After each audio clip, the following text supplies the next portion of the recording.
नमस्कार. आपण सार्थ श्री दासबोध बघत आहोत. दशक 6वा, समास 10वा. अनुर्वाच्य. अनुर्वाच्य म्हणजे काय? की जे शब्दांच्या पलीकडे आहेत, जे शब्दात मांडण्यासारखं नाही, असं ते आत्मज्ञान आहे, ब्रह्मज्ञान आहे. ते याबद्दल ते सांगणार. श्रीराम. समाधान पुसता काही, म्हणती बोलीजे ऐसे नाही, तरी ते कैसे आहे सर्वही निरोपावे. की समाधान आपण बघितलेलं की स्वरूपाशी आपण एकरूप झालं की आपल्याला समाधान मिळतं. तर ते खरं समाधान कसं आहे हे कृपया समर्थ आपण सांगावे असं त्यांचे शिष्य म्हणतायत. मुक्याने गुळ खादला, गोडीने ये सांगाव्याला, याचा अभिप्राय मजला निरोपण कीजे. की एक छोटंसं बाळ आहे, त्याला समजा आता तो बोलायला शिकतोय, पण त्याला काही सांगता येत नाही. पण तुम्ही आम्हाला तुमचा आत्मानुभव सांगा ना. अनुभवही पुस जाता, म्हणीन ये किम सांगता, कोणापासी पुस आता समाधान. की आता असे अनुभवी लोक आहेत, ते आम्हाला माहीत नाही, तुम्हीच आम्हाला एक दिसतायत. तर कृपया तुमचं समाधान, आत्मसमाधान, आत्मज्ञानाचं समाधान आहे ते आम्हाला सांगा ना. आम्ही कुणाला विचारायचो? जे ते अगम्य सांगते, नये माझी प्रचिती, विचार वैसे माझे चित्ती ऐसे करावे. ठीक आहे. की जे अगम्य आहे, गम्य म्हणजे आपल्या आवाक्यात असणारं, अगम्य म्हणजे पलीकडे, ते आम्ही कसं म्हणजे ते कसं सांगावं. नये माझी प्रचिती, जे माझ्या प्रचितीमध्ये येत नाही, म्हणजे मला ज्याचा अनुभव येत नाही आहे. विचार वैसे माझे चित्ती ऐसे करा, असं सांगा की जेणेकरून माझ्या विचारांमध्ये, माझ्या मनाच्या, बुद्धीच्या जी काही माझी जी समज आहे त्याच्या आवाक्यात येईल असं करा ना, सांगा ना कृपया. ऐसे श्रोत्याचे उत्तर, याचे कैसे प्रत्युत्तर, निरोपी जेल तत्पर होऊ नये का. असं श्रोत्यांनी जेव्हा विचारलं समर्थांना, ठीक आहे, त्याचं प्रत्युत्तर, त्याचं प्रतिउत्तर मी देणार आहे आणि ते तत्पर होऊन ऐका. आता याच्यात बघा तुम्ही की परापश्यंती वैखरी, या सर्व वाणींच्याही पलीकडे असं त्यांना म्हणायचं आहे सरळ सरळ. तर ते शुद्ध ब्रह्मज्ञान आहे, आत्मज्ञान आहे, शुद्ध ब्रह्म. त्याच्याबद्दल आम्हाला सांगा ना. तुम्ही तर त्यांच्याशी, तुम्ही तर हनुमानाशी बोलता, तुम्ही तर रामाचं तुम्हाला दर्शन झालं, तर कृपया सांगावं ना, असं ते सर्व शिष्य त्यांना म्हणतायत. ठीक आहे. जे समाधानाचे स्थळ, ते समाधान होतं कुठे? ठीक आहे का. जे स्वामीजींचे तिथे एक काका होते, तर ते म्हणजे असे डायग्राम वगैरे काढायचे की समजा जसं असतं ना, इलेक्ट्रिकचं बटन दाबलं की असा करंट पास होतो आणि मग लाईट लागतो, तसं सद्गुरूंनी आपलं बटन दाबलं, समजा आपल्याला अनुग्रह दिला, तर आपल्याला एकदम एनलाइटमेंट होतं वगैरे. तर आम्ही समाधानाचे स्थळ, मग त्यांना विचारलं की आपल्याला आत्मज्ञान होतं ते कुठे होतं. तर असं तुम्ही बघा म्हणे की आपला मणका असतो, त्याच्यातनं मेरुदंड असतो वगैरे वगैरे, ते त्यांनी सांगितलं. आणि आपण असं बघतो, तर ते असा जो आतमध्ये जो टी पॉईंट असतो, जिथे कानाने ऐकायला, तो डोळ्यांनी बघतो आणि बुद्धीने विचार करतो, तोंडाने बोलतो, तर एक पर्टिक्युलर पॉईंट आहे, तिथे आपल्याला आत्मज्ञान. येस. म्हणजे आम्ही लहानपणाने, म्हणजे आपल्याला सांगणार कसं, तर तसं समाधानाचं स्थळ कोणतं, कुठे एक्झॅक्टली होतं. मनात होतं तर मन कुठे, की आपल्या हृदयात होतं, बुद्धीत होतं, कुठे एक्झॅक्टली समाधान होतं. ठीक आहे. समाधानाचे स्थळ किम तो अनुभवाची केवळ, ते स्वरूप प्रांजळ बोलून ताऊ. की तो जो अनुभव आहे, तो स्वरूप आम्ही प्रांजळ करून, सोपं करून आम्ही बोलून द्यायचा प्रयत्न करू. कारण की शेवटी ते शब्दात कसं सांगणार, जे शब्दांच्या पलीकडे, हे सारखं सारखं म्हणतात. जे बोलास आकळे ना, बोललं तरी ते आकळलं जाणार नाही. बोलेला वेळही कळेना, पण बोललो नाही तर कळणार नाही. ज्याशी कल्पिता कल्पना हिंपुटी होय, की कल्पनेच्याही पलीकडे आपण किती कल्पना केला, किती आयडियाज केला की असं असेल तसं असेल, पण त्याच्याही पलीकडे येते. ते जाणावे परब्रह्म, जे वेदांचे गुह्य परम, धरिता संत समागम सर्वही कळे. जे जाणावे परब्रह्म, ते जाणावे परब्रह्म, जे परब्रह्म आहे ते आपण जाणावं. ते वेदांचंही गुह्य, ते गुह्य ज्ञान आहे, ते परमज्ञान आहे. ते आपल्याला शब्दात कळणार नाही, पण संत समागम केला, आपण स्वतःच्याही अंतरंगामध्ये आपण सतत संत समागम केला तर मात्र सर्व काही कळू शकतं. तेची आता सांगेजेल जे समाधान सखोल, ते आता मी सांगेन की जे सखोल समाधान आहे त्याला खरं तर खोलीच नाही आहे, ते इन्फायनाईट आहे, अनंत आहे. ऐक अनुभवाचे बोल अनुर्वाच्य वस्तू, की अनुभवाचे जे बोल आहे ते अनुर्वाच्य आहे. अनुर्वाच्यचा अर्थ आहे की वाचीच्या पलीकडे. खरं पाहिजे अनुर्वाच्य खरं तर बोलूही शकत नाही आणि वाचीच्या पलीकडे असे अनुर्वाच्यचे अर्थ निघतात. म्हणजे जे शब्दांच्या पलीकडे तो तो खरं तर स्वानुभवच आहे, तो आपल्याला अनुभव घ्यायलाच पाहिजे तरच आपल्याला कळू शकतो. पण तरी ते जे अनुर्वाच्य आहे ते जसं ज्ञानेश्वर महाराज म्हणतात ना की माझ्या बोलून मी तुम्हाला ते कानाने ऐकवील, डोळ्यांनी दाखवीन, जिभेला त्याची चव दाखवीन, बुद्धीला बुद्धिगम्य करेन, मनाने गम्य करेन, तसं हे सांगायचा प्रयत्न करतात. सांगता न ये तेच सांगणे, जे सांगता येत नाही तेच सांगतं. गोडी कळ्या गुळ देणे असे सद्गुरुविण होणार नाही. सद्गुरूंच्या विना हे होऊ शकत नाही. गुळाची जो गुळ खाल्ल्यावरच कळते, तसं एक मार्गदर्शक जे असतात सद्गुरू ते असल्याशिवाय होणार नाही. बघा नंतर त्यांनी सांगितलं की हे स्वप्नमय आहे, हे सद्गुरू असल्यावर आपल्याला कळतं. पण आपण स्वप्नाच्या स्वप्नात जगतोय, मग ते कसं होणार की जे आपल्याला स्वप्न पडलं आहे त्याच्या आतमध्ये एक स्वप्न पडलं आहे त्याच्यात आपण जगतो, तर त्याच्यातनं बाहेर कसं यायचं. सद्गुरू आपल्याला खडखडखड हलवून आपल्याला जागं करतात. ठीक आहे. सद्गुरू कृपा कळे त्यासी जो शोधिला आपणासी, पुढे कळे अनुभवासी आपे आपोसी. स्वामींची ही आवडती ओळी होती की सद्गुरू कृपा त्यांनाच कळते जो स्वतःला शोधतात. हू एम आय, रमण महर्षी म्हणायचे, स्वामीजी नेहमी म्हणायचे असं. पुढे कळे अनुभवासी आपोआप वस्तू, की पुढे आपल्याला ती वस्तू जी आहे, वस्तू म्हणजे काय, तत्व म्हणजे काय, तर परमात्मा तत्व. वस्तू म्हणजे काय, परमात्मा वस्तू. ती आपल्याला स्वानुभवानी आपल्या अंतर्यामी आपल्याला कळते. आपण बाहेर कितीही काय केलं तरी शेवटी ते आतमध्येच समाधान होतं, आतमध्येच आत्मज्ञान होतं. दृढ करून या बुद्धी आधी घ्यावी आपशुद्धी. आपली बुद्धी दृढ करावी की आपल्याला हे करायचं. निग्रह किम न करिष्यति. निग्रह करून आपण करायलाच पाहिजे. आपली स्वतःची शुद्धी आपशुद्धी करायची. तिने लागे समाधी अकस्मात. मग आपल्याला समाधी लागते आणि मग आपल्याला म्हणजे कसं की ते या म्हणजे कसं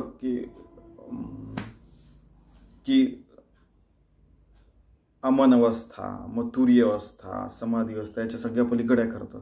पण हे सगळं अकस्मात होतं. आपली म्हणजे काय होतं की एक थ्रेशोल्ड पॉईंट म्हणतात की जसं की अगदी तुटतंय, अरे आत्ता तुटलं का नाही, तुटून जातं की ते ब्रह्मज्ञान आपल्याला होतं. आपली जी डिटॅच व्हायची, जी मनाची जी चिटकलेलं जे असतं ते निघायचं, ते एकदम तुटून जातं. मग आपण काल जसं बघितलं तसं आपण मोकळे होतो.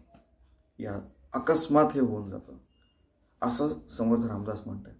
आपले मूळ बरे शोधिता. आपलं मूळ काय आहे की आपल्याला 184 फेरे येतात आहे.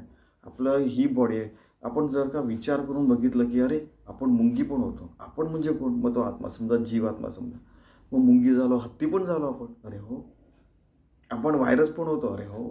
आपण देवमासा पण होतो, आता माणूस पण आहोत. मग आपण कोण, तर तेव्हा कळतं की अरे आपण जीवात्मा आहोत. ठीक आहे. नंतर मग देह उद्यातू दासम, जीव उद्यातो दंश, आत्म उद्यातू मेहम. या काही गोष्टी आहेत नेहमी लक्षात ठेवा. स्वामीजी पण म्हणायचं की अशा ज्या सद्गुरूंचे वाक्य आहेत किंवा हनुमानाचं वाक्य आहे, रामाचं वाक्य आहे, समर्थांचं वाक्य आहे, ज्ञानेश्वरांचं वाक्य आहे, सोहमात्मा स्वानंद घन अजन्मातो तुझी जाण, हे पक्क धरून ठेवायचं की ज्यामुळे आपल्याला जाणीव होते आणि पटकन आपण त्या भावात जातो. त्या गोष्टी का लक्षात नाही ठेवाव्या. ठीक आहे. आपले मूळ बरे शोधित, आपलं मूळ शोधायचं. आपली तो माईक वार्ता, खरं तर आपलं तर मायेमध्येच आहे ते सगळं. या मायेमध्ये जगून आपल्याला, या स्वप्नामध्ये जगूनच आपल्याला स्वप्नातीत व्हायचं आहे, समाधान मिळवायचं आहे, आत्मज्ञान मिळवायचं आहे. पुढे वस्तूच तत्वता समाधान. ती वस्तूशी आपण एकरूप होऊन जातो. तत्वता, तत्वमसी, म्हणजे जसं सद्गुरू सांगतात तत्वमसी, मग आपल्याला अहमात्मा कळतं, मग प्रज्ञानम ब्रह्म सर्वम खलिदम ब्रह्म मिळतं, या अवस्थेत जातो आणि समाधान मिळतं. ते अगणित कालापर्यंत राहणारं समाधान असतं. आणि तरी आपल्याला व्यवस्थित साधनारत राहावं लागतं. आपली जीवन तसं परिपूर्ण जीवन जगून आपलं कर्म हीच पूजा समजून सगळं करावं लागतं. आत्मा आहे सर्व साक्षी, की या सर्वांना साक्षीभूत आहे आत्मा. हे बोलीचे पूर्वपक्षांमध्ये सांगितलं आहे. जो कोणी सिद्धांतलक्षी तोची सिद्ध. पण पूर्वपक्षाने तुम्हाला माहिती आहे ते तर सिद्धांतलक्षी की या सगळ्यांच्या पलीकडे आहोत. अयम आत्मा, प्रज्ञानम ब्रह्म, त्यानंतर शून्य स्थिती पण होते, त्या शून्य स्थितीच्या पलीकडे. आणि असं केवळ वेदच असे आहेत. अद्वैत जो सिद्धांत आहे तोच केवळ असा आहे की तो आपल्याला शून्याच्या, इन्फिनिटीच्या, अनंताच्याही पलीकडे घेऊन जाऊ शकतो. तोची सिद्ध आहे. तो जो जाणतो त्यालाच सिद्ध म्हणतात. आणि म्हणजे समाजामध्ये सिद्ध म्हणजे तो पुरुष की जो आपली इच्छा पूर्ण करतात, त्याला सिद्ध नाही म्हणत. कारण की त्याच्याही पलीकडे जायचं हे पण म्हणतात. कारण की आपल्याजवळ तर आपल्या महाराष्ट्रात इतके जबरदस्त उदाहरण आहेत की 1400 वर्षाचे चांगदेव महाराज होते. त्यांना सर्व सिद्धी अवगत होत्या, पण त्याच्याही पलीकडे जायचं आहे. मग त्यांना त्यांची सद्गुरू कोण, तर चक्क मुक्ताबाई, 7 वर्षाची मुक्ताबाई, 1400 वर्षाचे चांगदेव. की त्या सिद्धींच्या पलीकडे जायचं. अरे बाबा लवकर ओळखून घे स्वतःला, असं तोची सिद्ध की जो आत्मज्ञानात सतत राहतो. सिद्धांत वस्तू लक्षू जाता, सर्व साक्षी ते अवस्था, आत्मा तिहून परता, अवस्था अतीत. बघा, सिद्धांत वस्तू जी आहे ती आपण लक्ष करून आपल्याला ती जाणली आणि त्या लक्ष आपण भेद केला आणि त्याच्याशी एकरूप होऊन गेलं, मग आपल्याला सर्वसाक्षी अवस्था मिळते. पण त्याच्याही पलीकडे आत्मा आहे, तो अवस्थांच्या पलीकडे. की कोणी असं समाधीस्थ झालेलं आहे तर ती पण अवस्था आहे, त्याच्याही पलीकडे. आणि म्हणूनच स्वामी स्वरूपानंद म्हणायचं की कापडी म्हणजे शंकर आहे, शंकरसुद्धा अजूनही भगवान शिव, भगवान शंकरसुद्धा अजूनही कापडी आहे. ते साधनारत आहेत. त्यांचं ते समाधीत बसलेलं जो फोटो आहे तर बघितल्यावर म्हणायचं की तो अजूनही कापडी. आपण तर सोडूनच द्या.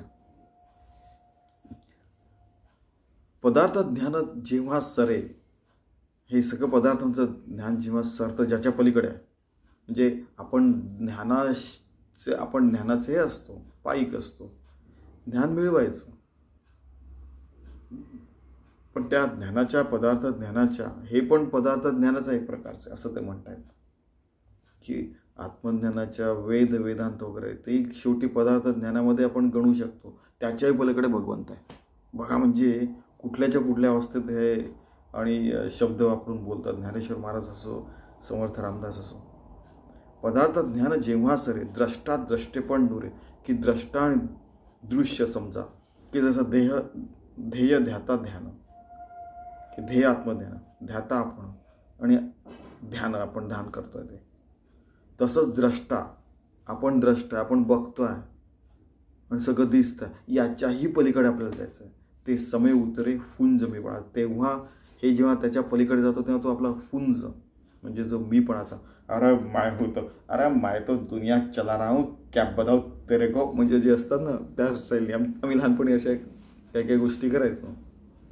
तर ते जे आहे ना की माझ्यासारखा निरंकारी कुणीच या जगात नाही वगैरे, ते जे आहे तो जो मीपणाचा फुंज आहे तो सरून जातो.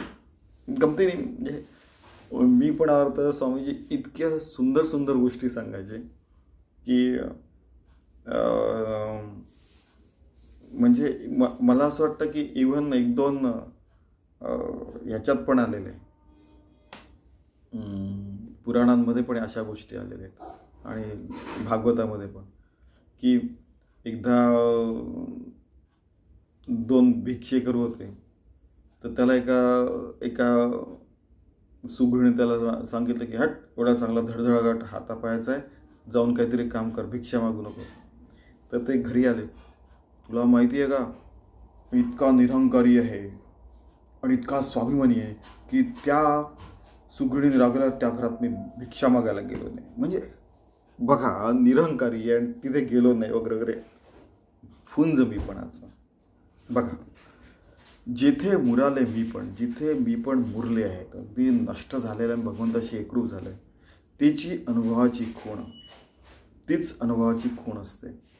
अनुरागचे समाधान या कारणे बोलले की त्यामुळेच की जे अनुरागच्या जे शब्दांमध्ये येणार आहे ते समाधान बोलतो आहे, कारण की शिष्यांनी विचारलं आहे. खरं पाहिलं तर मला एक सांगा की जसं ज्ञानेश्वर महाराजांनी आपली ज्ञानेश्वरी सांगितली, त्यांचं काम झालं, ते निघून गेले. 21व्या वर्षी त्यांनी समाधी घेतली. मग तरी पण हे समर्थ असतात, स्वामीजी वगैरे असतात, स्वरूपानंद असतात, ते जगतात का बरं? त्यांनी पण समाधी घ्यायला पाहिजे. पण नाही, ते आता उरलो केवळ उपकाराकरता, की लोकांच्या समाधानाकरता, की त्यांच्या जीवनामध्ये पण मार्गदर्शन मिळून ते पण आत्मज्ञानी व्हावे याकरता ते जगत असतात. या कारणे बोलीजे. बघा, मला समाधान झालंय तसंच तुम्हाला पण समाधान व्हावं या कारणे बोलीजे, असा त्याचा अर्थ निघतोय. अत्यंत विचाराचे बोल तरी ते माईक फोल, शब्द सबाह्य सखोल अर्थची अवघा. की अत्यंत विचाराचे बोल आहे, पण शेवटी सगळे शब्द येतात ते मायेमध्येच असतात. ते म्हणजे टरफलासारखेच आहे. आतमधलं जो गर असतो तो आपण खातच नाही, आपण टरफलच बघतोय, असा त्याचा अर्थ होतोय. शब्द सबाह्य सखोल अर्थची अवघा. शब्द असं बाहेरचं टरफल आहे, आतला जो गर्भित अर्थ असतो तेच खरं असतं. म्हणजे हे सगळं जग आपण त्याच्या आतमध्ये ब्रह्मतत्व आहे तेच खरं आहे असं त्यांना सांगायचं आहे.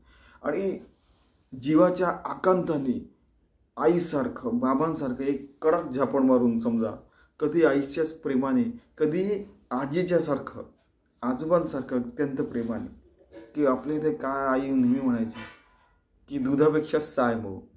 तर ते त्यांना नातवंड एकदम गोड वाटतात, त्यांचे ते म्हणजे लाड करतात.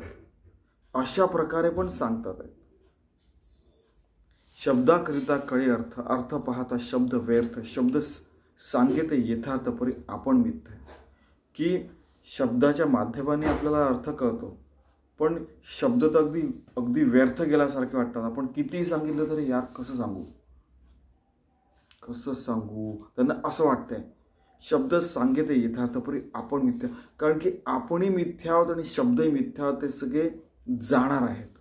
मग ते जे आहे परब्रह्मतत्व ते कसं सांगू? बघा, म्हणजे त्यांना सुद्धा कसं, म्हणजे काय असतं की ते कसं सांगू असं त्यांना वाटतं. की जसं एखादा मुलगा असतो, ते सांगितलं ना की अरे अभ्यास करणारे, उद्या परीक्षा आहे ना, तो म्हणतो हट मी गेम खेळत राहीन वगैरे, सगळे आजकालचे जे असतात.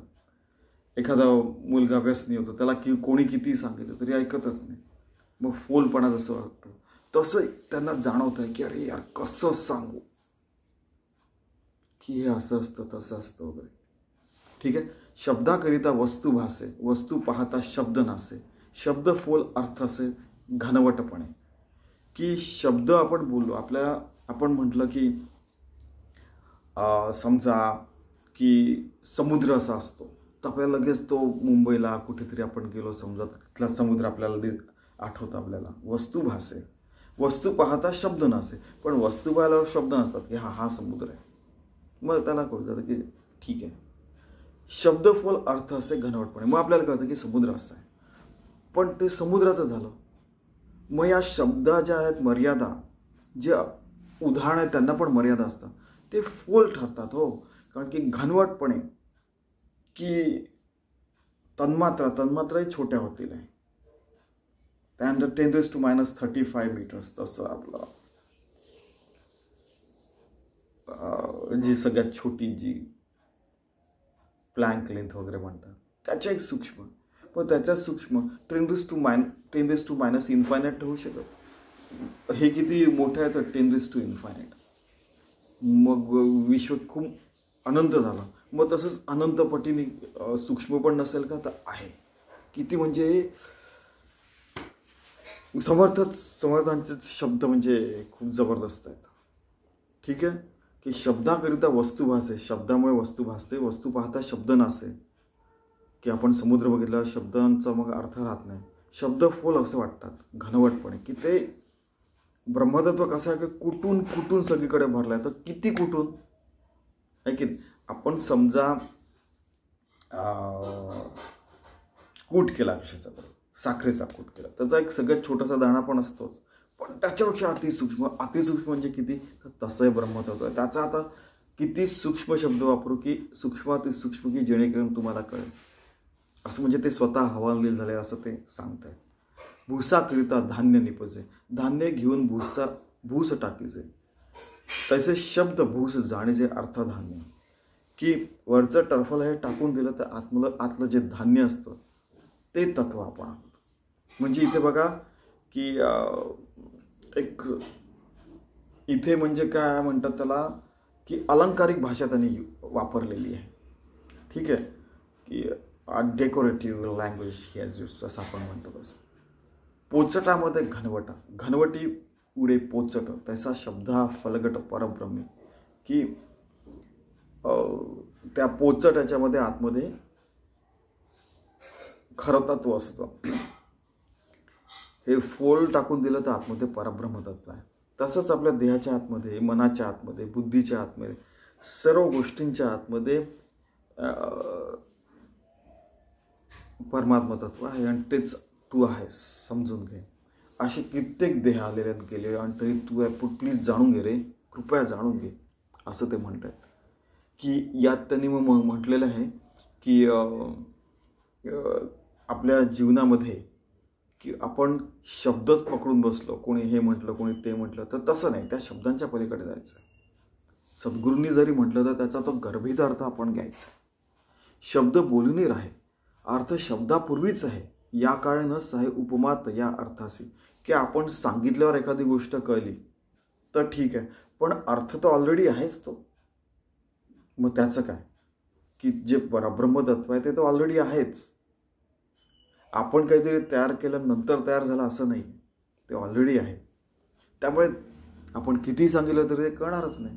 त्याला कशाची उपमा दिली, जसं सांगितलं की कोणती उपमा दिली तरी त्याला मर्यादा आहे. सूर्याची उपमा दिली तर तो गरम आहे, मग मार्तंड जे ताप आहे, मग म्हणजे ज्ञानेश्वर महाराज म्हणतात की ते सूर्य आहे पण ते तापही नाही, तेजपुंज आहे पण ते तापही नाही, त्या लोकांना त्याचा त्रास होत नाही. म्हणजे अशा प्रकारे ते शब्द वापरायचा प्रयत्न करतात. की मग याचा अर्थ असा काय, पुढे त्यांनी सांगितलं की भूस सांगून कण घ्यावा, भुसा टाकून द्यायचा आणि आतमधले कण खरं जे धान्य ते घ्यावं. तैसा वाच्यांश त्याच्यावा, की वाचा जी आहे ती वापरलेली आहे ते त्याच्यावर कण लक्षांश घ्यावा, त्यातलं जे लक्षांश आहे गर्भित अर्थ आहे तो आपण घ्यावा. त्याला शुद्ध स्वानुभव म्हणतात, त्याला शुद्ध परमात्म्याचं ज्ञान म्हणतात. आणि असा स्वानुभव घेतल्यावरच तुम्हाला समाधान मिळेल. आणि हे तरी पण काय आहे, अनुर्वाच्य आहे, शब्दांच्या पलीकडे हे जाणून घ्यावं. दृश्या वेगळे बोलीचे त्याचे वाच्यांश म्हणीचे, की दृश्याच्या पलीकडे त्याला वाच्यांशाच्या पलीकडे असं म्हणायचं बाबा, पण तरी ते वाचेमध्ये आपण सांगतोय. त्याचा अर्थ तो जाणीजे शुद्ध लक्षांश, त्याचा जो अर्थ असतो तो लक्षांश आहे, की आपलं लक्ष काय, परमात्मा प्राप्ती, तर तेच ते आहे. ऐसा जो शुद्ध लक्षांश तोची जाणावा पूर्व पक्ष, असा जो लक्षांश आहे तोही पूर्व पक्ष आहे. स्वानुभव तो अलक्ष लक्षीला नावाचं आहे. आता तुम्हाला सांगितलं की तो परमात्मा आहे, मग आपल्याला तो अनुभव येतो. तो जो अनुभव आहे स्वानुभव, तेच खरं आपलं लक्ष पाहिजे. केवळ शब्दांचं लक्ष घेऊन नाही, तर स्वानुभव जो आहे त्याला आपण लक्ष ठेवायला पाहिजे. आत्मज्ञान त्याला लक्ष ठेवायला पाहिजे. नाहीतर काय होईल की आपण शब्दांच्या टरफलांमध्ये आपण गुंतत राहू.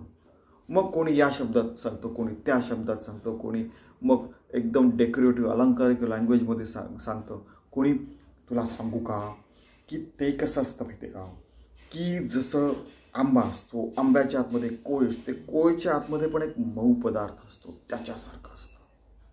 कोणी म्हणतं की तू बघ दूध असतं, दुधाचं आपण मग काय होतं की दही करतो, दह्याचं ताक करतो, ताक घुसळतो, त्यातनं जे लोणी निघतं ते परमात्मा तत्व आहे. म्हणजे मग सगळेजण उठतात आणि आपापले मग लँग्वेज लावायला लावतात, म्हणजे सांगायची गरजच नाही मग. आणि प्रत्येकजण काय असतं की मधमाशीसारखं थोडे थोडे परागकण गोळा करून येतं आणि मग त्याचं मत तयार करतात वगैरे वगैरे. आणि मग ते मध आपण खातो. हे जितके व्यक्ती तितके सगळे अर्थण, तितके सगळे अनुभव, पण शेवटी स्वानुभव हा महत्वाचा आहे. बघा, स्वानुभव तो अलक्ष लक्षीला नवाचे, की स्वतःचा अनुभव आहे तो आपण स्वानुभव घ्यावा हेच आपलं लक्ष पाहिजे. आणि आता कसं सांगणार, जो स्वानुभव येतो तो म्हणतात की तो म्हणाल की कसं सांगूया, बरोबर आहे की. जेथे गाऊन सांडिले नभा, आता तुम्ही हा इतका जबरदस्त आहे की म्हणजे फार रिअरली तुम्हाला उदाहरण मिळेल आहे की हे जे आकाश आहे त्या आकाशाला पण आपण गाऊ, ते गाल्यावर जे मिळेल जो स्वानुभवाचा गाभा, तो गाभा आहे की पृथ्वी, आप, तेज, वायू, आकाश सगळ्या सूक्ष्म आहे, पण ते पण ज्यातनं गायला जाईल तितकं सूक्ष्म परब्रह्मतत्व आहे. तो अनुभव तू घे, तोची ऐसा तोही उभा कल्पित असेल. आणि तरी ते मी कल्पनेने सांगतोय, विचार कर बाबा तो किती सूक्ष्म आहे. डॉक्टर नगरकर, म्हणजे नगरकर काका, त्यांना मी नगरकर काका म्हणायचो, म्हणजे तर ते म्हणायचं की ते इतकं सूक्ष्म आहे आणि तरी कुठल्याच्या कुठल्या पातळीवर जाऊन ज्ञानेश्वर महाराज आणि सगळे साधू संत सांगतात. म्हणजे आपल्याला बराच पल्ला गाठायचा असं ते म्हणायचं. मिथ्या कल्पनेपासून जाला, खरे पण कैसे असेल त्याला, म्हणून तेथे अनुभवाला ठावची नाही. की कल्पना स्वतःच एक मिथ्या असते. म्हणजे आपण कल्पना करतो की अरे समुद्र असा असेल, ती जी कल्पना करतो, खरे पण कैसे असेल त्याला. पण खरेपणात जेव्हा आपण समुद्र बघतो तेव्हा आपल्याला कळतो की सागर कैसे, महासागर कैसे रहेगा, तो असा असतो. म्हणून तेथे अनुभवाला ठावायचे नाही. की स्वतःचा अनुभव हाच खरा, बाकीचं सगळं कल्पनेमध्ये येतं. किती सुंदर बघा. दुजे वेळ अनुभव हे बोलण्याची तो वाव, या कारणे नाही ठाव अनुभवासी. की मी दुजे वेळ म्हणजे मी त्या स्वरूपाचा अनुभव घेतोय, सगळीकडे देव बघतोय, म्हणजे तू दुसरा आहे ना, तू तुझा आहे ना. द्वैत आलंच की नाही तिथे. हे बोलणे विण तो वावा, या कारणे नाही ठाव अनुभवासी. म्हणूनच अनुभव घेतल्यानंतर आपण सांगू शकत नाही. बघा, म्हणजे हे द्वैताच्या पलीकडे अद्वैत आहे की आपण आहे, ठीक आहे. अनुभव हे त्रिपुटी उपजे, अनुभवाने त्रिपुटी येते. जसं ध्येय, ध्याता, ध्यान, द्रष्टा आणि दृश्य वगैरे असतं. अद्वैती द्वैत लाजे, अद्वैतापुढे आपण सगळ्यांशी एकरूप आहोत. याच्यापुढे मी बघतोय आणि ते मला परब्रह्मतत्व दिसतोय, याच्यापुढे अद्वैतापुढे हे द्वैत लाजतं. म्हणून हे बोलणे साचे अनुर्वाच्य. म्हणूनच बोलणं हे अनुर्वाच्य, हे शब्दांमध्ये येऊच शकत नाही, सांगूच शकत नाही. स्वानुभवानेच ते करू शकतं. दिवस रजनीचे परमित्य, करावाया मूळ आदित्य. तो आदित्य गेल्या उर्वरित, त्याशी काय म्हणा. की समजा अंधारी रात्र आहे, सूर्य उगवल्यावरती निघून जाते. मग आता ते सूर्याचं उजेड पण त्या अंधारात राहणाऱ्या लोकांना कसं सांगावं. का जबरदस्त उदाहरण. बाकी तर तुम्ही समजदार आहे. म्हणजे बघा, आदित्य गेली आणि तसंच मग आदित्य समजा सूर्य माव आला तर अंधार आला. आता काय बोलावं तुम्ही बघा. म्हणजे तसं आपल्या जीवनामध्ये सद्गुरूंनी सांगितल्यावर आपल्याला पहिल्यांदा जे कळतं की अरे हे फोल आहे. मग त्याच्याही पलीकडे जाऊन आपल्याला कळतं ते खरं अनिर्वाच्य आहे, अनुर्वाच्य आहे ते. शब्द मोडण्याचा विचार व्हावया मूळ ओंकार, तो ओंकार गेलिया उच्चार कैसा करावा.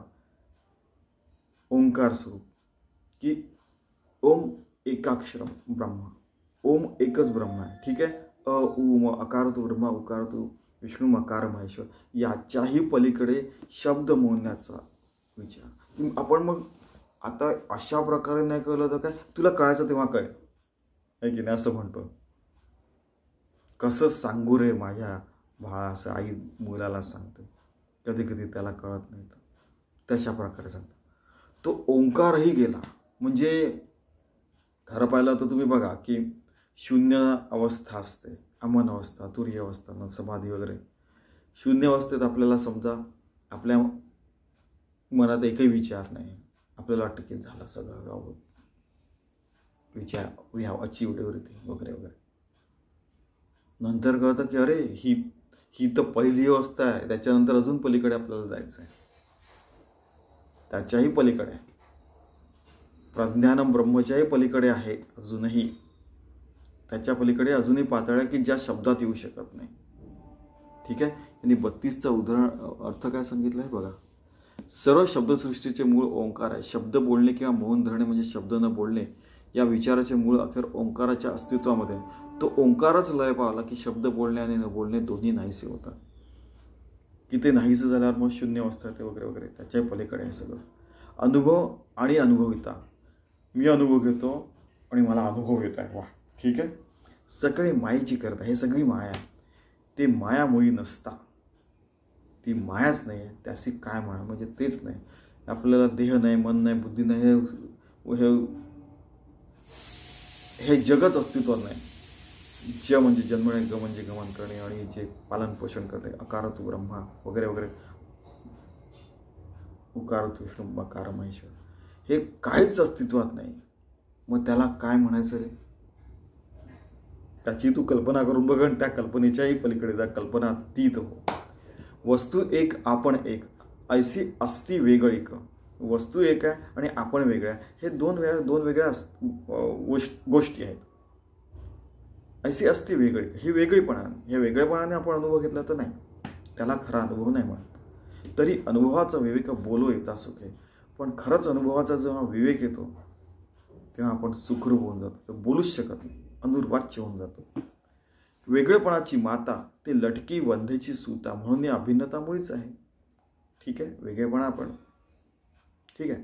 अजन्मा होता निजेला, तेणे स्वप्नी स्वप्न देखीला, सद्गुरूचं शरण गेला संसार दुःखे. अजन्मा झोपलेला आहे, आपण स्वप्न बघितलं, त्या स्वप्नामध्ये अजून एक स्वप्न बघितलं, मग सद्गुरू आपल्याला त्या स्वप्नात, हे बघा अजन्मा झोपलेला, आपण झोपलेला आहोत, आपल्याला एक स्वप्न पडलं, त्या स्वप्नाच्या आतमध्ये एक स्वप्न आहे, तर तेव्हा सद्गुरू आपल्याला जागा करतात, तर आपण त्या एका स्वप्नातनं जागा होतो. पण दुसरं स्वप्न तर आहेच, त्या स्वप्नातनं जागे गेल्यावर पुन्हा आपण अजन्मा, त्याच्यातनं आपल्याला जागा करायचं. अशा ट्रिपल चौपट आपल्याला जागो व्हायचं आहे. बोलण्याचा अर्थ सद्गुरू शरण गेला संसार दुःख झाल्यावर बरेचदा.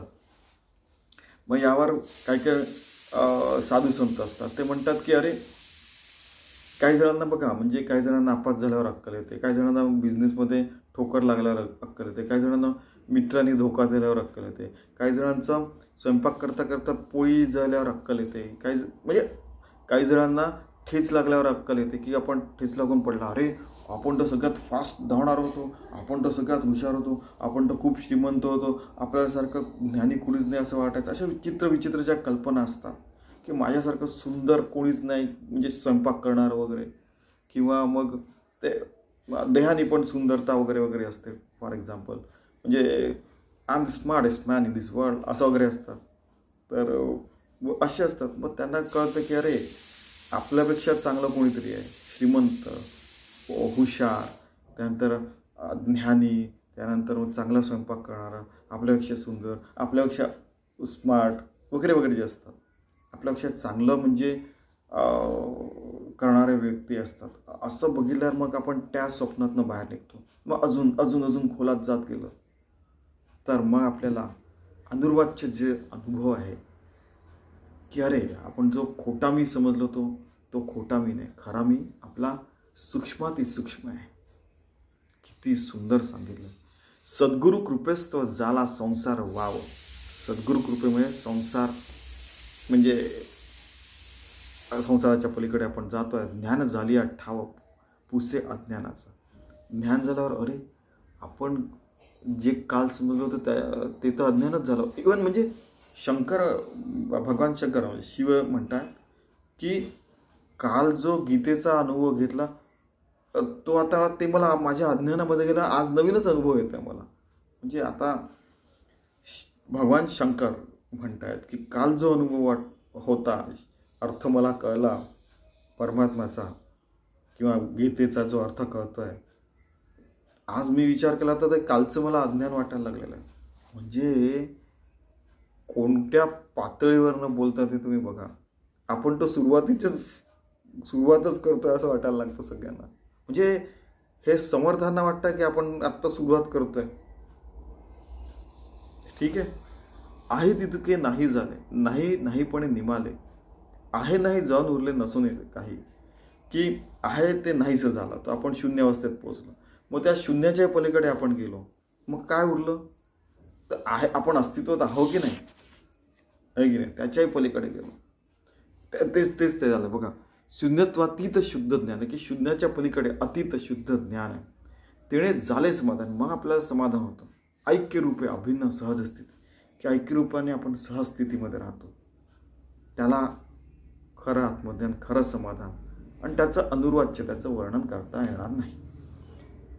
अद्वैत निरूपण होता निमाली द्वैताची वार्ता. अद्वैत निरूपण करतात द्वैताची वार्ता गेली. म्हणजे ज्ञानचर्चा बोलू जाता जागृती झाली. ज्ञानचर्चा करताना आपल्याला एकदम जागृती येते. त्या पहिल्या स्वप्नातनं आपण बाहेर निघतो. श्रोता व्हावे सावधान, अर्थी घालावे मन. सावधान व्हा आणि अर्थामध्ये मन ठेवा. खुणे पावता समाधान अंतरेकडे. खूण ठेवल्यावर आपण की अरे, जसं स्वप्नाच्या आतमध्ये स्वप्न आपण अद्वैत असताना आपल्याला ते झोपलेलं असं दिसतं, तर या स्वप्नातनं निघालो, या स्वप्नात निघालो, आणि त्यानंतर खडखड सद्गुरू आपल्याला जागा करतात. असं अनुर्वाच्य सुख घ्या आणि शब्दात इथे आहे समजावून घ्या. तेथे शब्दविणा ऐक्यता, अनुभव ना अनुभविता, ऐसा निवांत तो मागुता जागृती आला. शब्दविणा आपण ऐक्य झालेलं आहे. बरेचदा काय होतं की आपण समरस होऊन जातो. कोणी प्रवचन करत असलं, कोणी गोष्ट सांगत असलं, कोणी सिनेमा बघताना पण, नाटक बघताना पण, आई एखादी गोष्ट सांगत असताना, आजी एखादी गोष्ट सांगत असताना, बाबा, ताई, दादा, भाऊ, बहीण, काका, काकू, मामा, मामी जे कोणी असतील, किंवा आपलं कोणी मित्र असेल, ठीक आहे. तर कधी कधी माझे मित्र खूप छान गोष्ट सांगायचे. एकदा मी माझा मित्र होता, त्याला म्हटलं की अरे यार, इस ना चीज को आशीष कहते. नंतर मी एक काहीतरी कविता सांगितली त्याला, जसं राम राम राम राम राम राम राम राम राम राम. ऐसा भजन करने वाला तो स्वतः म्हटला की किसी भी चीज़ को नाचीज कहते हो. ठीक आहे. तो आता लंडनला राहतो, तो डॉक्टर झाला आहे बरं का. तर म्हणजे कधी कधी काही शब्द आपल्याला जन्मभर लक्षात राहतात, कारण की त्या क्षणाला सगळ्या लोकांनी आपल्याला नावं ठेवलेलं असतात, किंवा सगळ्या लोकांनी आपल्याला झिडकार दिलेलं असतं, किंवा आपण नापास झालेलो असतो, किंवा आपण पैसे गमावून बसलेलो असतो, किंवा आपण पडलेलो असतो कुठेतरी, आपल्याला ठेचा आलेलं असतं, आपण याच्यावर असतो की जसं त्यावेळेला टायफॉईड वगैरे झाला होता, उलटला होता वगैरे. तर म्हणजे त्यावेळेला असे जे शब्द असतात ते आपल्याला जन्मभर, म्हणजे आपले ते वेदवाक्य होऊन जातात. ठीक आहे की नाही, की तिथे शब्दवीणा ऐक्यता, की शब्दवीणा ऐक्यता आहे, की जे सांगतात आहे त्यांच्याशी आपण समरूस होऊन जातो. आणि नंतर ज्ञानेश्वर महाराज सांगतात की शब्दवीणा संवाद जो आहे तो मी तुम्हाला अनुभव घ्यायला सांगेन, तसं समर्थ इथे करतायत की शब्दवीणा ऐक्यता, अनुभव ना अनुभविता, ऐसा निवांत तो मागुता जागृती आली, की आपल्याला अत्यंत जागृत करून टाकलं, निवांत केलं आपल्याला, आणि त्या अनुभवाशी आपल्याला एकरूप केलेलं आहे. तेणे स्वप्नी स्वप्न देखील जागा होऊनही जागृत आला, तिथे शब्द कुंठित झाला अंत न लगे. त्या आपण सगळ्या स्वप्नातनं बाहेर निघालो आणि आपला खडखडूनच जागा केलं, आपल्याला झळझळूनही व्हायला करून टाकलं, आणि आपल्याला त्या अंतिम सत्य आहे, अंतिम परमात्मा आहे, त्याच्याशी एकरूप करून टाकलं, आणि ते शब्दातीत वर्ण आहे आपल्याला समजून सांगितलं, त्या अनुभवाशी एकरूप करून. या निरूपणाचे मूळ केलीची कळू प्रांजळ, तेणे अंतरे निवळ समाधान कळे. हे जे मी निरूपण सांगतोय, समर्थ म्हणतायत, केलीचे कळू प्रांजळ, अगदी छोट्या मुलांच्या शब्दांमध्ये सांगतोय. तेणे अंतरे निवळ समाधान, आपलं अंतर निवळलेलं आहे, समाधानात पोचलेलं आहे. किती सुंदर. तो शिष्य विनवले, नाव आता पुन्हा शिष्य विनवले. शिष्य विनवले करतात की सद्गुरू जी हे आता निरूपले ते पाहिजे बोलले मागू त्याचं, तुम्ही पुन्हा सांगा ना एकदा, की त्या अनुभवात आम्हाला तो अनुभव पुन्हा घ्यायचा आहे, प्लीज कृपया सांगा ना तुम्ही. कसं म्हणतायत ते बघा. मजा काळ्या कारण केलेची करावे निरूपण, येथील जे का निज खुण ते मज अनुभवावे. की मला कळण्याकरता ते निरूपण पुन्हा एकदा करा तुम्ही जे सांगितलं, कारण की त्या अनुभवाशी मला पुन्हा तो अनुभव घ्यायचा, पुन्हा एकरूप व्हायचं, पुन्हा त्या खुणेमध्ये जायचं की जेणेकरून मी त्या समाधानात नेहमी करता राहील. काय सुंदर बघा. अजन्मा तो सांग कवण, तो जो अजन्म आहे, ज्याला जन्म नाही असा परमात्मा आहे, तो कोण आहे सांगा. त्याने देखीला कैसा स्वप्न, तेथे कैसे निरूपण बोललेले आहे. मग हे सांगतात म्हणजे समर्थ की ते जे निरूपण आहे ते स्वप्न आहे, त्या स्वप्नातनं बाहेर कसं निघायचं आणि त्या समाधानाशी, त्या अनुर्वच्य जे त्या परमात्म्याशी एकरूप कसं व्हायचं ते सांगतायत. म्हणजे 48 बघा. हां, ज्याला जन्ममरण या कालाधीन घटना नाहीत, तो अजन्मा कोण, त्याला स्वप्न कसे पडले, या प्रश्नाची उत्तरे कोणती, ते विवेचन पुन्हा करा, पुन्हा सांगा. ते पुन्हा तर हे म्हणतात, तो त्यांचा शिष्य म्हणतो असं समर्थांचा. आणि हे इथे लिहित आहेत. जाणून शिष्याचा आदर स्वामी देती प्रत्युत्तर. शिष्याचा आदर ठेवून स्वामी प्रत्युत्तर, त्याला त्या प्रश्नाला उत्तर देतात. आणि त्यांनी जी उत्तर दिलं, खरं तर काय की त्या प्रश्नामध्ये उत्तर, पण त्या उत्तराला उत्तर देतात. त्याची आता अतितत्पर श्रुती येथे परिसावे. कारण की तो प्रश्न कसा विचारताय की तुम्ही सांगितलं की स्वप्नामधनं स्वप्न आहे, तर त्याला सद्गुरू त्यातनं जागा करतात. अजून एक स्वप्न आहे, त्याच्यातनं मग आपण साधना करून जागा होतो, पण तरी आपण झोपेतच.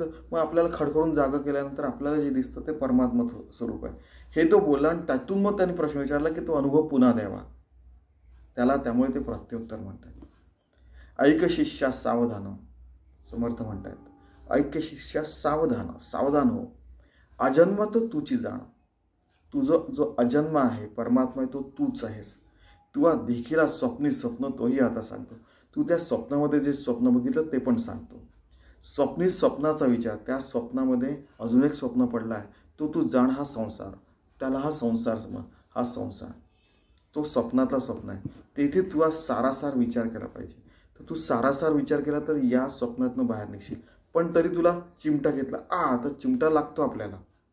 तर त्यामुळे बघा, म्हणजे सावध राहतो. रिघोनी सद्गुरु शरण, काढून शुद्ध निरूपण, याची करीसी उण खूण प्रत्यक्ष. आता त्या सद्गुरूंचं जे आहे की ते तुला त्या स्वप्नातून बाहेर काढतील, शुद्ध आत्मस्वरूप देतील आणि तुला खुणा सांगतील की ही खूण आहे, की असं असं कर, असं असं झालं की मग असं होतं. आणि मग तू त्या प्रत्यक्ष त्या अनुभवावर, प्रत्यक्ष अनुभव, आता त्या अनुभवात तू नेहमी करता राहा. ठीक आहे. याचा जे घेता अनुभव, बोलणे तितके होते वाव, निवांत विश्रांतीचा ठाव, ती तू जाण जागृती. की असा अनुभव घेऊन तू तिथे निवांतपणे विश्रांती करू लागला. विश्रांती, समाधान, शांतता, समाधान, खरं शांती, खरा विसावा, ही जी आहे ती आत्मज्ञानाची अवस्था आहे. त्यालाच तू जागृत अवस्था आहे असं समज. जबरदस्त. ज्ञान गोष्टीचा गलबला, सरोन अर्थ प्रगटला, याचा विचार घेता आला अंतरी अनुभव. की शब्दांच्या ज्ञानामध्ये जो गलबला झाला, पूर्ण गोंधळ वगैरे सगळा झाला, सगळं काही विचार झाले, हे झाले, डिबेट, काय वादविवाद झाला. त्यानंतर मग सगळ्यांनी आपापले निबंध वाचले, सगळ्यांनी आपले अनुभव शेअर केले, वाटले सगळ्यांशी एकमेकांशी, असं सगळं काही झालं. या सगळ्यातनं सरोन अर्थ प्रकट आला, याचा विचार घेता आला अंतरी अनुभव. आणि त्यानंतर सगळ्यांचे अनुभव घेता घेता आपल्यालाही अनुभव यायला लागतात. ठीक आहे की नाही. आणि मग अरे हा अनुभव तर मला आलेला आहे. की जसं फॉर एक्झाम्पल की असं वर्षातनं एकदा किंवा 5-10 वर्षातनं एकदा तर होतंच, सगळ्यांच्याच बाबतीत होत आहे की आपण रस्त्याच्या काठावर उभा आहे. ठीक आहे. आणि 1 मिलीमीटर दूरून अशी बस चालली जाते किंवा एखादं वाहन चाललं जातं, सायकल जाते, कोणीतरी पायी जातं वगैरे वगैरे. ठीक आहे. मी त्या मुंबईच्या गर्दीत, लोकलच्या गर्दीचं नाही म्हणत आहे, पण असं रस्त्याच्या काठावर आहे, झुम, अरे बच गया. तर असं जे असतं की हे आपण जिवंत का आहोत, की असं बरेच वेळेला होऊन गेल्यानंतर मग लक्षात येतं की आपल्याला काहीतरी असं करण्याकरता देवाने जन्म घातला की ते केल्याशिवाय आपण जाणार नाही, असं लक्षात येतं. आणि हे प्रत्येकालाच कधी ना कधी अनुभवायला येतं. कधी आजारात लक्षात येतं, कधी काय होतं की साधं लाटणं पडल्यावरही बायकांना लक्षात येतं, अरे असं आहे. म्हणजे कधी कधी गणित सोडवलं न गेल्यामुळे आपल्याला ते सायंटिस्ट लोक असतात त्यांना अनुभव येतो. कधी कधी ऑपरेशन करूनही 3-4 महिन्यात जर का तो पेशंट दगावला तर डॉक्टरांनाही हा अनुभव येतो. बिझनेसमध्ये आपण कितीही प्रयत्न केला, आपलं पूर्ण नॉलेज लावलं तरी कधी कधी 1 पैशाचा 10 रुपयाचं कधीतरी नुकसान होतं. मग तेव्हा कधीतरी लक्षात येतं. कधी विद्यार्थ्यांना अरे यार मैंने बहुत सारे प्रॉब्लेम किए पण ते गणित नाही जमलं यार मला, लक्षात येतं. गृहिणींना लाटणं पडल्यावर जसं सांगितलं, लाटणं पडलं एखादं, कारण की बरेचदा दूध उतू जातं, की समोर असताना पोळी लाटत असताना कटकन ते उतू जातं फॉर एक्झाम्पल. किंवा भाजी करताना भाजी आज करपली ग म्हणतात. किंवा ऑफिसमध्ये यार कितना भी परफेक्ट किया तो भी एखादी गलती रहीच जाती, की एखादं स्पेलिंग चुकलं, एखादं काहीतरी झालं ऑफिसमध्ये. मोठे मोठे लीडर्स असतात, अरे यार ती छोटी गोष्ट राहून गेली. कारण की आपण मायेच्या राज्यात राहतो. आपण कितीही परफेक्शन, इफिशियन्सी, इफेक्टिव्हनेस सगळं काही आणायचा प्रयत्न केला तरी काही ना काहीतरी तो दशांगोळीवरला का म्हणतात, की आपण कितीही अनुभव सांगितले, कितीही त्याचं वर्णन केलं तरी थोडासा हे राहूनच जातं. ठीक आहे. तरी मग लोकांचा अनुभवातनं आपण अनुभव घेतो, नंतर आपल्याला हळूहळू आपल्याला कळायला लागतं आणि आपण त्याच्यात स्थिर व्हायचा प्रयत्न करतो. अजून एक गोष्ट त्यांनी सावध केलेला पुन्हा, तुझं वाटतं हे जागृत, तुला वाटतं की तू जागृत झाला, मग झाली अनुभव प्राप्ती, या नाव केवळ भ्रांती फिटलीच नाही. पुन्हा ती जागृत झाली, ती पण एक भ्रांती आहे. त्याच्याही पलीकडे तू जा. तुझं वाटतं ही जागृती, हे जागृती, मग झाली अनुभव प्राप्ती, आता अनुभव झालेला, वा वा वा, या नाव केवळ भ्रांती फिटलीच नाही. तुला अनुभव झाला याचा अर्थ तू पुन्हा द्वैतामध्ये गेले नाहीस, तुझी भ्रांती गेली नाहीस. नाही, लक्षात ठेव. अनुभव अनुभवी वीराला, अनुभव विण अनुभव आला, हाही स्वप्नीचा चिला नाहीसा बापा. अरे बापा, म्हणजे तुम्हाला काल सांगितलं की अरे शिष्याला बाप म्हणतात आहे बघा तुम्ही. याचा अर्थच तुम्ही बघा, खूप मस्त, की तुला वाटेल की जागृती म्हणतात ती हीच, आपल्याला अनुभवाची प्राप्ती झाली, पण हा केवळ भ्रम असतो, तो गेलेला नसतो. ठीक आहे. दृश्याचा अनुभव लयाच्या अनुभवात विरतो, लय शून्यरूप असतो, शून्याचा अनुभव अनुरूपतेमध्ये विरून जातो. मी अनुभव घेतो ही वृत्ती जाऊन केवळ अनुभव रूपता शिल्लक उरली तरी बाबा तू अजून स्वप्नातून जागा झाला नाहीस. तर ही जी भाषा आहे त्याच्या पलीकडे आपण बघतो की आपल्याला अनुभव आला, अरे वा आपण तर ग्रेट बन गे अभी. ठीक आहे. ते जसं तसं हे पण एक स्वप्न आहे, याच्याही पलीकडे जा रे बाबा. आता जागा झाली स्वप्न उर्मी, जागा झाला स्वप्नाची उर्मी उरून म्हणजे उतरून जाते. अरे हां, पण थोड्या वाटतं की अरे आत्ता आपण जागा झालो, मग ते बघितलं ते स्वप्न होतं रे. ठीक आहे. स्वप्नी म्हणसी अजन्मा तुम्ही, तू अजूनही स्वप्नातच अजन्मा स्वतःला म्हणतोयस. जागेपणे स्वप्न उर्मी गेलीच नाही. तू जागा आलाय पण ती स्वप्नाची खरी उर्मी गेलेली नाही. तू अजूनही झोपेतच आहे. पहिल्या स्वप्नात निघाला, दुसऱ्या स्वप्नात अजूनही तू आहेस. स्वप्नी वाटे जागेपणे तैसी अनुभवाची खूण, आली परी ते सत्य स्वप्न भ्रमरूप. ठीक आहे. की आपण स्वप्नामध्ये जागा झालेलं, पण ते दुसरं स्वप्न अजूनही राहिलेलं आहे. त्या अनुभवाची खूण आली, पण तरीही ते सत्य जे आहे स्वप्नरूप आहे आणि भ्रमरूप आहे. तुला ते सत्य जाणता आहे, ते पण खरं सत्य नाही. त्याच्याही पलीकडे तू जा. जागृती या पहिलीकडे ते सांगणे किवी घडे, जिथे धारणाची मुळे विवेकाची जी धारणा ती तुटून जाते आणि ती आपल्याला जागृती जाणवते, त्याच्याही पलीकडे तू जा. म्हणून ते समाधान बोलताची नाहीये ऐसे जाण, निशब्दाची ऐसी कोण ओळखावे. की ते जे खरं समाधान आहे ते अनुर्वाच्य आहे, ते सांगू शकत नाही. त्या निशब्द अवस्थेपर्यंत तू जाण, त्याची तू खूण ओळख आणि तिच्याशी एकरूप राहायचा तू प्रयत्न कर. सगळे कामं करताना, सगळं काही करताना. ठीक आहे. 24 तास आपण ह्या गोष्टी करू शकतो. स्वप्नाच्या पलीकडे, जागृतीच्या पलीकडे. जागृती, स्वप्न, सुषुप्ती, तुरीय अवस्था, अमन अवस्था, तुरीय अवस्था, समाधी अवस्था, निर्विकल्प समाधी अवस्था, त्याच्याही पलीकडे जाऊन तो अनुभव घे. ऐसे आहे समाधान बोलताच नये जाण, इतुकेन बाणली खूण निशब्दाची. समाधान ते असं असतं रे बाबा, पण हे शब्दांमध्ये सांगता येऊ शकत नाही.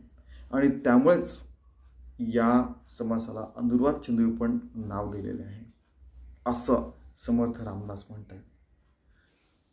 तर इति श्री दासबोधे गुरुशिष्य संवादे अनुर्वाच्य निरूपण नाम समास 10वा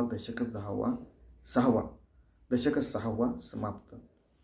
की या शेवटला अध्यायात त्यांनी सांगितलेलं आहे की ते शब्दांच्या पलीकडे असलेलं समाधान आहे. ते हे जे आपल्याला पहिलं स्वप्न, दुसरं स्वप्न आणि तिसरं आपण जे झोपलेले जे अवस्था त्याच्यातनं बाहेर पडून शब्दातीत होऊन ते समाधान आपण घ्यावं.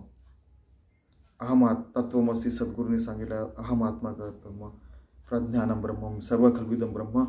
ही पण अवस्था आहे त्याच्याही पलीकडे जाऊ, शून्याच्या पलीकडे, सर्व समाधींच्या पलीकडे जाऊ. सर्व समाधान आणि समाधी बघा, बुद्ध त्या अवस्थेच्याही पलीकडे जाऊन आपण ते अनुर्वाच्य जे आहे ते आपण अनुभवावं आणि त्याच्याशी एकरूप राहावं आणि पूर्ण जीवन तसंच जगावं असं समर्थांनी म्हटलेलं आहे. तर ही समर्थांची आज्ञा आपण शिरसावंदे करून जगायचा प्रयत्न करूया. धन्यवाद.